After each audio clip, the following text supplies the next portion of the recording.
Dr. Wise, the channel for True Story Tower. ایک سیدھے سادے بہادر نوجوان کی بھیانک کہانی جو انجانے میں ایک خطرناک عامل سے ٹکرا گیا اور اس کے بعد اس کی زندگی نہ ختم ہونے والے مصائب کا شکار ہو گئی۔ اس نے ایک جھرجھری سی لی اور خوف سے اس کی گردن میں جیسے سولاخ پڑ گئی۔ کچھ دیر وہ سر اکڑائے کھڑا رہا، پھر اس نے جھٹکے سے پیچھے کی طرف دیکھا۔ وہ سر تپا جیسے پتھر کا ہو گیا۔ اس کی قوت گویائی سلب ہو گئی۔ سفید لباس میں ملبوس وہی اپسرا اس کی نگاہوں کے سامنے کھڑی تھی جو اسے خواب میں دکھائی گئی تھی۔ وہ چپ چاپ دونوں ہاتھوں سے سمسام کو اپنی طرف بلا رہی تھی۔ سمسام کی عقل بھی جیسے اس کی غلام ہو گئی۔ وہ خاموشی سے اس کی طرف بڑھنا شروع ہو گیا۔ وہ پر اسرار عورت اسے ایک کمرے میں لے گئی۔ شمعدان میں لگی موم بتیوں کی وجہ سے اس کمرے میں دھیمی دھیمی روشنی بکھری ہوئی تھی۔ سمسام خوف و حیرت سے اس عورت کی طرف دیکھ رہا تھا۔ اس عورت کی آنکھوں میں ایک دہشت ناک چمک تھی۔ وہ سمسام کے قریب آئی اور دھیمے لہجے میں بولی، میں نے تم سے کہا تھا نا یہاں خون کے دیے جلتے ہیں۔ وہ خوفناک شخص جو باہر بیٹھا ہے وہ آتش پرست ہے۔ اس وقت وہ عبادت میں مگن ہے۔ 1 گھنٹے سے پہلے وہ عبادت سے باہر نہیں آ سکتا۔ اسے انسان کہنا بہت عجیب بات ہے۔ وہ بے شمار شیطانی قوتوں کا مالک ہے۔ کالے جادو اور کئی پر اسرار علوم سے اس نے کئی آسیبوں اور کئی عجیب الخلقت مخلوقات کو اپنا اسیر کر رکھا ہے۔ میں بھی اس کے ایک غلام ہوں۔ میرا نام مانسی ہے۔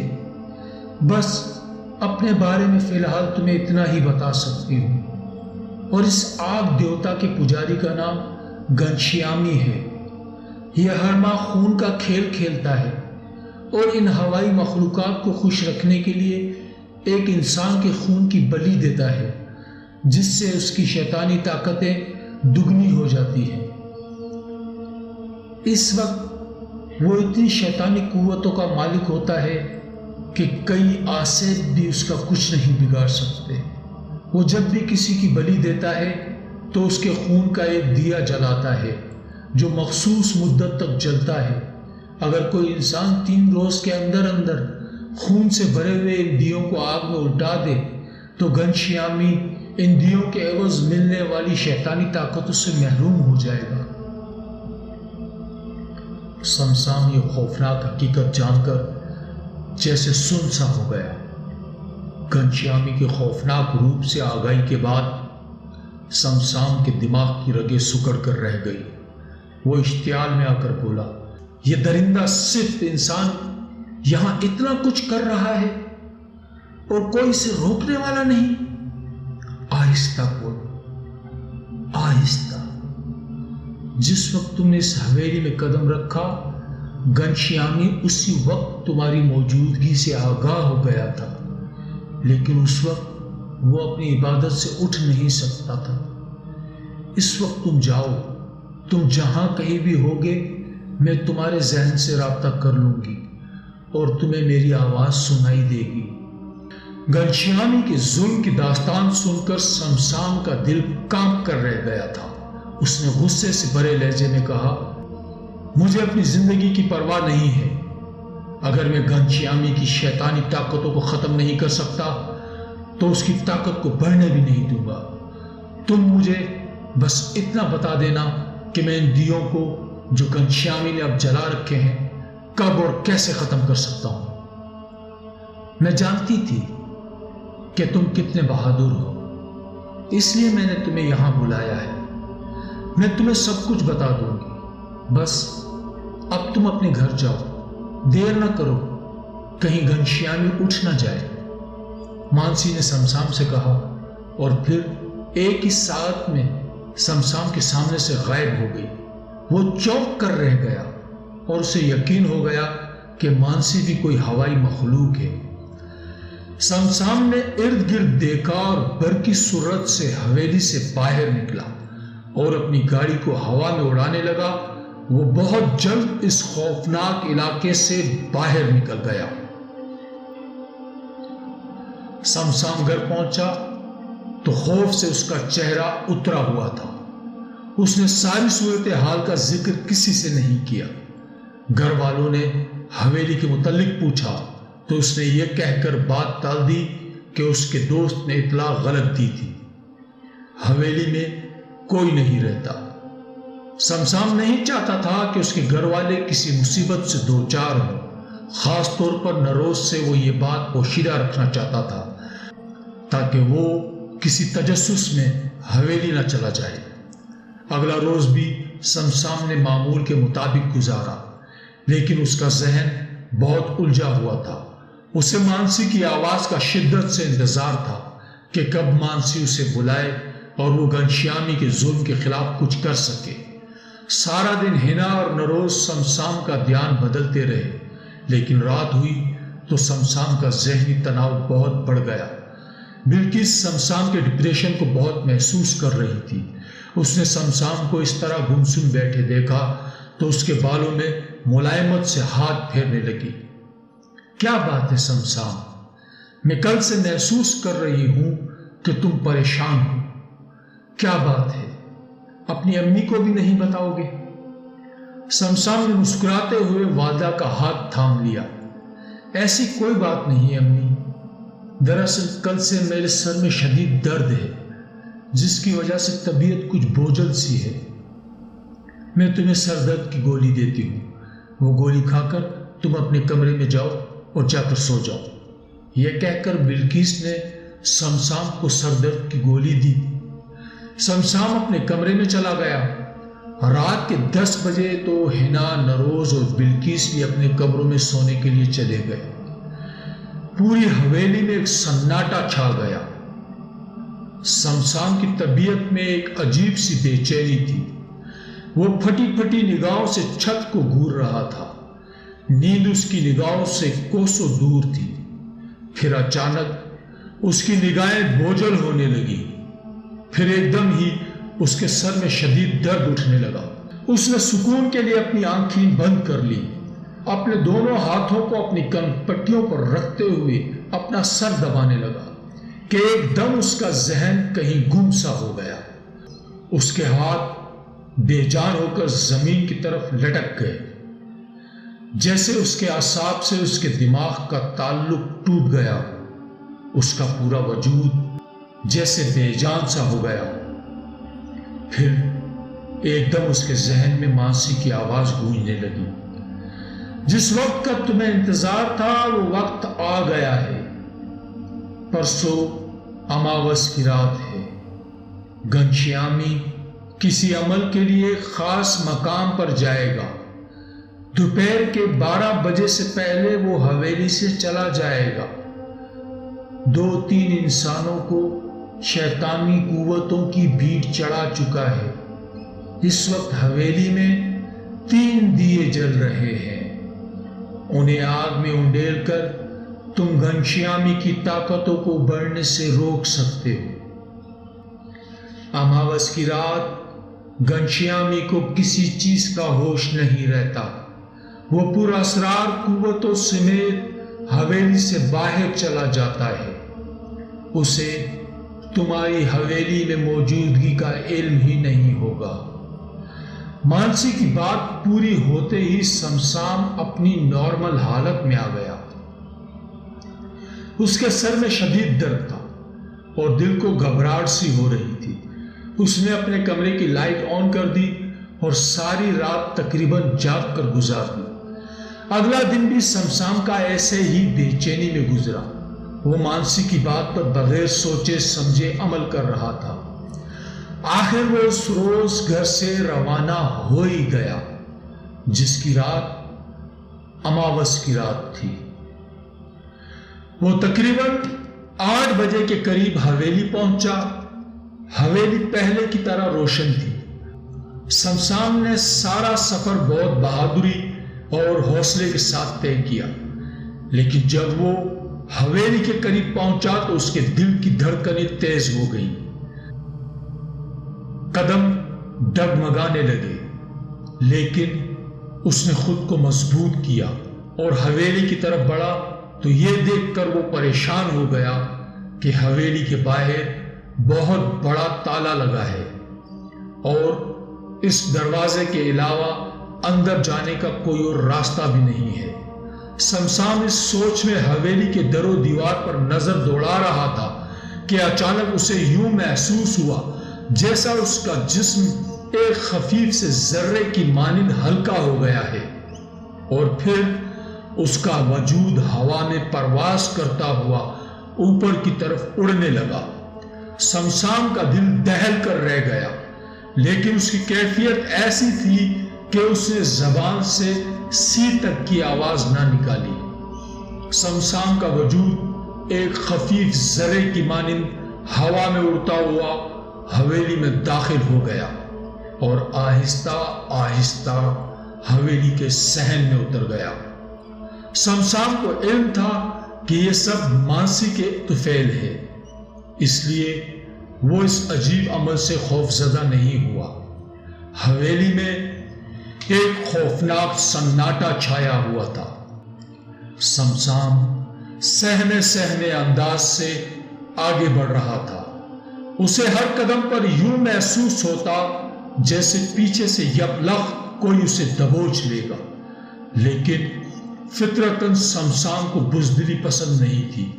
وہ خود کو بہادر بنانے کی کوشش کرتا ہوا اس کمرے کی طرف جا رہا تھا جہاں گھنشیامی نے دیے جلا رکھے تھے۔ سمسام اس کمرے میں داخل ہوا تو ارتعاش کی ایک شدید لہر اس کے پورے جسم میں دوڑ گئی۔ اسے یوں محسوس ہوا جیسے تھوڑی دیر کے لیے اس کے جسم کی ہر رگ پھڑکی ہے، لیکن سمسام نے اس جھٹکے کو اپنے خوف کا احساس سمجھ کر نظر انداز کر دیا اور اس سانپ کے مجسمے کی طرف بڑھا جس کی کنڈلی میں آگ دہک رہی تھی۔ سمسام گھنشیامی کے اس آگ دیوتا کے قریب کھڑے ہو کر چاروں اطراف نظر دوڑانے لگا۔ اس کی نظر ایک جگہ ٹک گئی۔ یہ پتھر کا ایک بہت بڑا ہاتھ تھا جو کمرے کی دیوار پر نصب تھا۔ اس ہاتھ کی ہتھیلی پر 3 دیے روشن تھے۔ سمسام نے ایک لمبا سانس کھینچا اور ان دیوں کی طرف بڑھا۔ سمسام نے ان دیوں کی طرف ہاتھ بڑھایا تو اس کا ہاتھ تھر تھر کانپنے لگا اور اس کے دل کی دھڑکن تیز ہو گئی۔ اس نے جھٹکے سے اپنے ہاتھ کو پیچھے کی طرف کھینچ لیا اور تیز تیز سانس لیتے ہوئے اپنے دل کو سنبھالنے لگا، لیکن ساتھ ہی اسے مانسی کی بات کا خیال آیا، ہم اگر گھنشیامی کو ختم نہیں کر سکتے تو اس کی قوتوں کو ختم کر کے اسے آہستہ آہستہ اتنا کمزور کر دیں گے کہ ہم اس تک پہنچ سکیں۔ لیکن سمسام نہیں جانتا تھا کہ مانسی کی یہ بات صرف ایک خواب کی حیثیت رکھتی تھی۔ گھنشیامی اس قدر شیطانی قوتوں کا مالک تھا کہ کوئی انسان تو کیا، آصف بھی اپنی قوتوں سے اسے مات نہیں دے سکتا تھا۔ مانسی کی بات یاد آتے ہی سمسام نے اپنے دل و دماغ کو مضبوط کیا اور ان دیوں کی طرف ہاتھ بڑھا دیا۔ اس بار سمسام کو کسی بھی اذیت کا سامنا نہیں کرنا پڑا۔ اس نے بہت آسانی سے تینوں دیوں کو باری باری اٹھایا اور اسے ناک کی کنڈلی میں دہکتی آگ میں انڈیل دیا۔ اس کے ساتھ ہی پوری حویلی میں مانسی کے کہکہوں کی آوازیں گونجنے لگی۔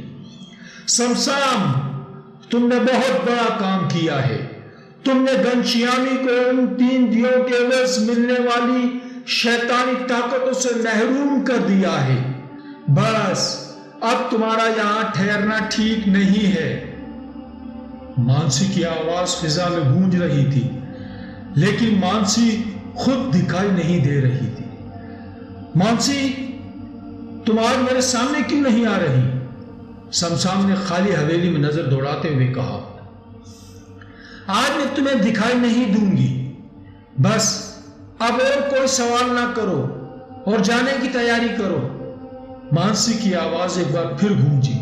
چند ہی ساعتوں کے بعد سمسام کا وجود ایک خفیف ذرے کی مانند ہوا میں پرواز کرنے لگا جس انداز سے سمسام حویلی میں داخل ہوا تھا اسی انداز سے وہ حویلی سے باہر آ گیا۔ سمسام نے اپنی گاڑی سٹارٹ کی اور تیزی سے وہاں سے نکل گیا۔ وہ گھر پہنچا تو گیٹ کے قریب گاڑی لے جا کر تیز تیز ہارن بجانے لگا۔ اس کی طبیعت میں شدید بے چینی اور دہشت تھی۔ اس کا دل بہت تیز دھڑک رہا تھا کہ جیسے کچھ ہونے والا ہے، لیکن یہ دیکھ کر وہ مزید پریشان ہو گیا کہ اتنی دیر تک کسی نے گیٹ نہیں کھولا۔ پھر یہ سوچ کر اس نے خود کو تسلی دی کہ شاید سب سو رہے ہوں۔ اس نے بغیر کسی وقفے کے لگاتار ہارن دینا شروع کر دیے۔ صبح کے 4 بجے ہوئے تھے۔ رات کی تاریکی صبح کی دھیمی دھیمی روشنی میں بدل گئی تھی۔ سمسام بہت دیر تک ہارن بجاتا رہا، لیکن تب بھی کسی نے گیٹ نہیں کھولا۔ وہ گھبراہٹ میں گاڑی سے باہر نکلا اور برقی سرعت سے چھوٹے دروازے کی طرف بڑھا۔ یہ دیکھ کر اس کی گھبراہٹ مزید بڑھ گئی کہ چھوٹا دروازہ کھلا ہوا تھا۔ وہ اندر داخل ہوا اور اپنے گھر والوں کو پکارنے لگا، نروز، ہنا، ممی، کہاں ہیں آپ لوگ؟ وہ سارے کمرے میں انہیں پاگلوں کی طرح ڈھونڈ رہا تھا، لیکن پورے گھر میں نروز، ہنا اور بلقیس کا نام و نشان تک نہیں تھا۔ سمسام نے اپنے پورے گھر کو ویران دیکھا تو اس کا دل ڈوبنے لگا۔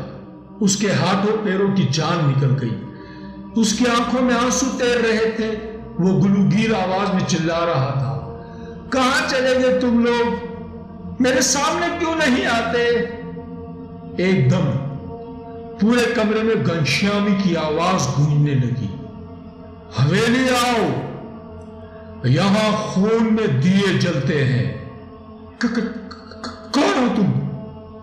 سمسام کے قدم لڑکھڑا کر رہ گئے۔ اس کے دماغ کی نسیں تڑکنے لگی۔ وہ جانتا تھا کہ یہ فکرہ مانسی کے علاوہ صرف گھنشیامی ہی کہہ سکتا ہے۔ گھنشیامی کی آواز کے ختم ہوتے ہی فضا میں سکون چھا گیا، لیکن گھنشیامی کے اس فکرے نے سمسام کے اندر ہلچل مچا دی۔ عجیب عجیب وسوسوں اور خدشوں نے اسے اندر سے توڑ کے رکھ دیا، جیسے کسی نے اس کے دل کو اپنی مٹھی میں دبوچ کے رکھ دیا ہو۔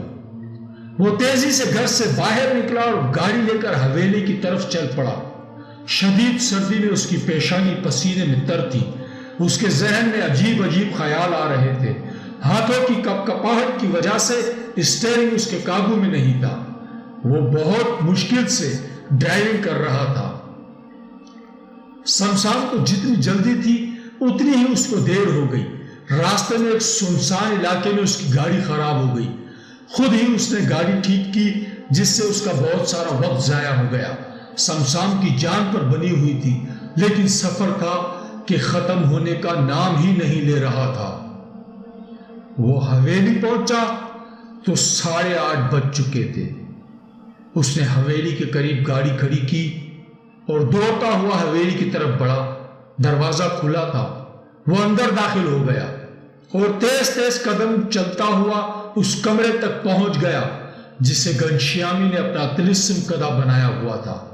سمسام کا سانس پھولا ہوا تھا اور اس کی نگاہیں وسوسوں کے خوف سے دہک رہی تھی۔ آج گھنشیامی سمسام کے سامنے کھڑا تھا۔ اس بھیانک انسان کی آنکھوں میں ایسی دہشت تھی کہ سمسام اس سے نگاہ نہیں ملا پا رہا تھا۔ اس سے پہلے کہ سمسام اس سے کچھ پوچھتا، گھنشیامی اپنی گرجدار آواز میں بولا، میری طاقت کا اندازہ تو مانسی بھی نہیں لگا سکی، تو نے یہ کیسے سوچ لیا کہ میں حویلی سے بے خبر ہوں؟ پچھلی اماوس کی راتوں میں حویلی سے بے خبر ہو کر اپنا چلہ مکمل کرتا تھا، کیونکہ کسی کی جرت نہیں تھی کہ کوئی حویلی میں داخل ہو جائے۔ لیکن اس رات حویلی میں جو کچھ ہو رہا تھا میں سب کچھ دیکھ رہا تھا۔ تجھے علم ہو جائے کہ گھنشیامی کے کام میں مداخلت کرنے کا انجام کیا ہوتا ہے۔ تم نے جو 3 دیے بجھائے تھے وہ دیکھو سامنے، میں نے وہ 3 دیے پھر جلا لیے ہیں۔ جانتے ہو وہ 3 دیے کس کس کے خون میں جل رہے ہیں؟ ہینا کے، نروز اور تمہاری ماں کے خون میں۔ سمسام جہاں کھڑا تھا وہی پتھر کا ہو گیا۔ کسی نے جیسے اسے زندہ ہی مار دیا تھا۔ اس کی ٹانگوں میں اتنی سکت نہ رہی کہ وہ ایک قدم بھی چل سکے۔ اس کی قوت گویائی سلب ہو گئی۔ اس کی آنکھیں انگاروں کی طرح دہک رہی تھی۔ اس کے اندر جو الاؤ جل رہا تھا اس سے اس کے ہونٹ کانپ رہے تھے، دماغ کی رگیں ابھر رہی تھی۔ غصے اور طیش سے وہ اپنے ہاتھوں کو سکیڑ رہا تھا، لیکن غم اور غصے کی شدت نے جیسے اس کی زبان ہی بند کر دی۔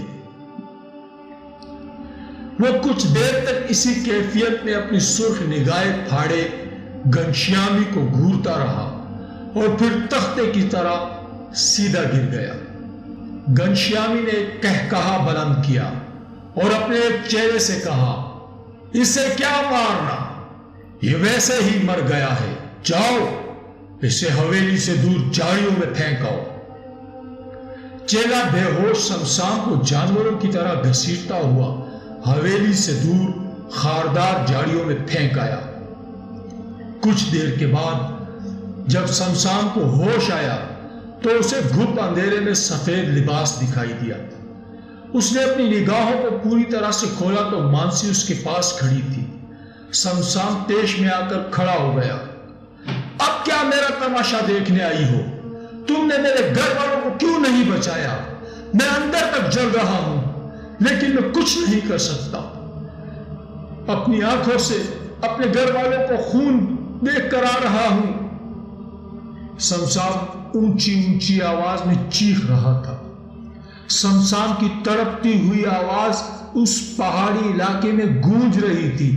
یوں محسوس ہو رہا تھا جیسے اس کی آہ ان بے جان پتھروں کو پھاڑ دے گی۔ سمسام کی سرخ آنکھوں سے آنسو زاروں قطار بہہ رہے تھے۔ وہ ایک معصوم سے بچے کی طرح بلک رہا تھا۔ اس کے کانوں میں ہینا، نروز اور بلقیس کی آوازیں گونج رہی تھی۔ وہ تڑپ رہا تھا لیکن اس کا دل و دماغ اس المناک حقیقت کو قبول نہیں کر پا رہا تھا۔ وہ آئینے کی طرح ٹوٹ گیا تھا۔ غم کی شدت سے اس کے اعصاب ڈھیلے پڑ رہے تھے۔ مانسی، میرے اس جسم کے ٹکڑے ٹکڑے کر دو جو گھنشیامی کا مقابلہ نہیں کر سکتا۔ میری نگاہوں سے میرے گھر والوں کے چہرے اوجل نہیں ہوتے۔ مجھے اس زندگی سے سبک دوش کر دو۔ مجھ سے یہ سب برداشت نہیں ہوتا۔ اپنی یہ بے بسی برداشت نہیں ہوتی۔ اس نے جس طرح میرے گھر والوں کو تڑپا تڑپا کے مارا ہے، میں اسے بھی ایسا تڑپتا دیکھنا چاہتا ہوں۔ یہ کثرت میری زندگی کو ناسور بنا دے گی۔ تم میرے اس کمزور وجود کو ختم کر دو۔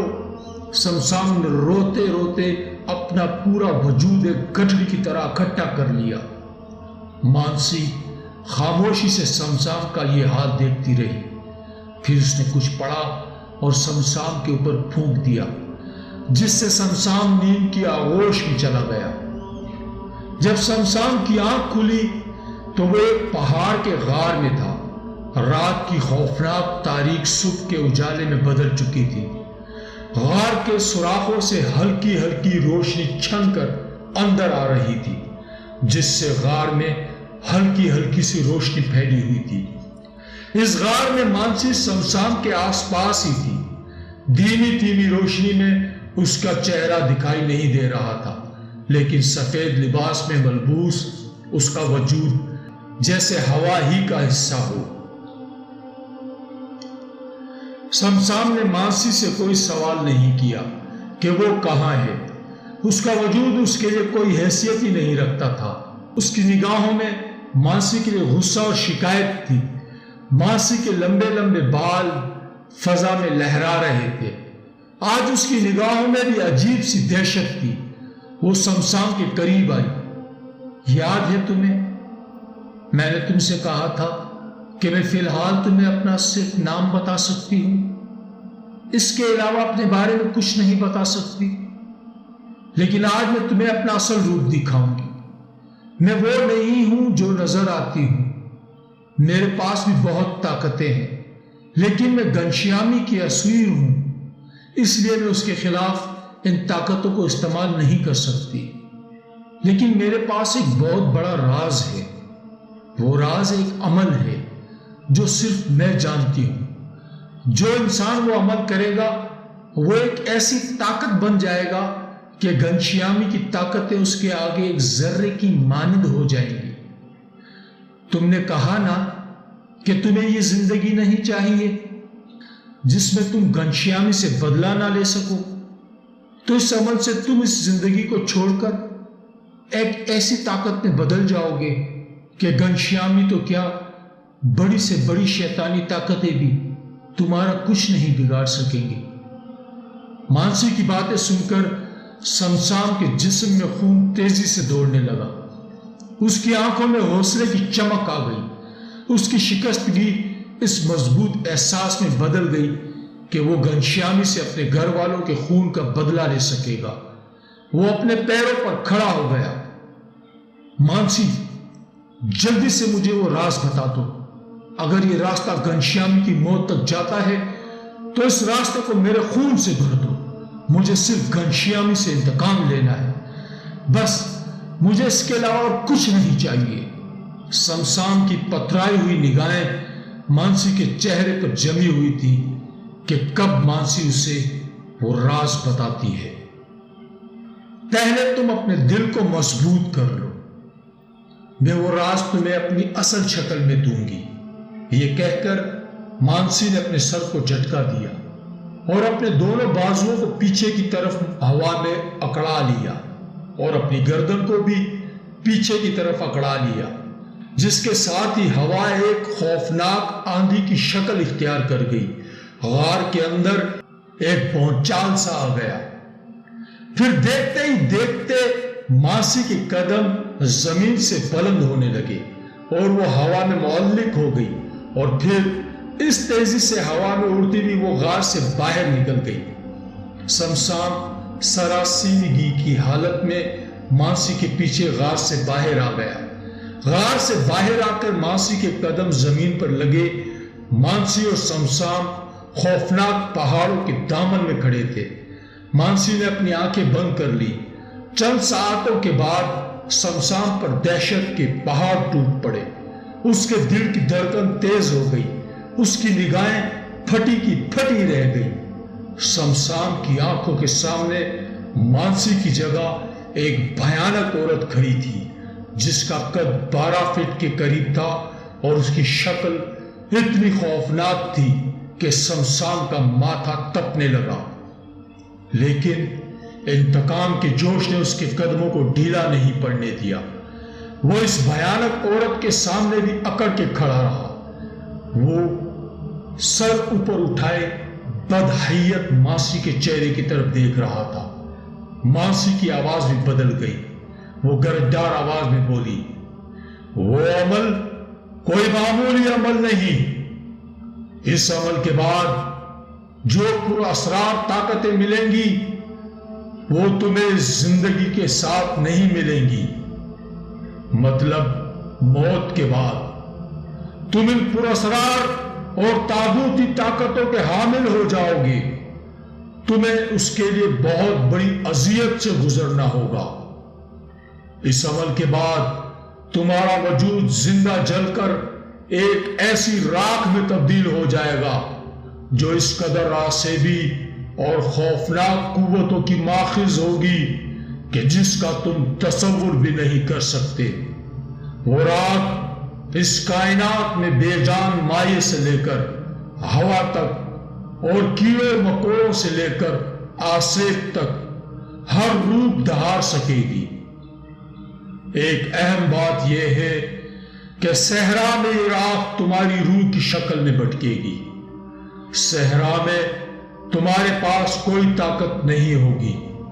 تمہاری روح ایک انسان کی روح ہوگی۔ صحرا میں تم اپنی کوئی طاقت استعمال نہیں کر سکتے۔ تم نے میری بات سن لی، اب تم بتاؤ کہ زندہ جلنے کی اذیت سے گزر سکتے ہو؟ اپنوں کا خون اپنی آنکھوں سے دیکھنے کے بعد میں اس طرح تڑپ رہا ہوں کہ گھنشیامی سے بدلہ لینے کے لیے میں اس اذیت سے پیچھے نہیں ہٹوں گا۔ وہ موت میری زندگی ہوگی اور یہ زندگی میری موت ہے جو میں اب گزار رہا ہوں۔ شمشان کی بات سننے کے بعد مانسی نے اپنے دونوں ہاتھ فضا میں پکڑا لیے۔ چند ہی ساعتوں کے بعد اس کے ہاتھوں میں انتہائی خستہ حال زرد رنگ کے کاغذ آ گئے۔ اس نے وہ کاغذ شمشان کی طرف بڑھا دیے۔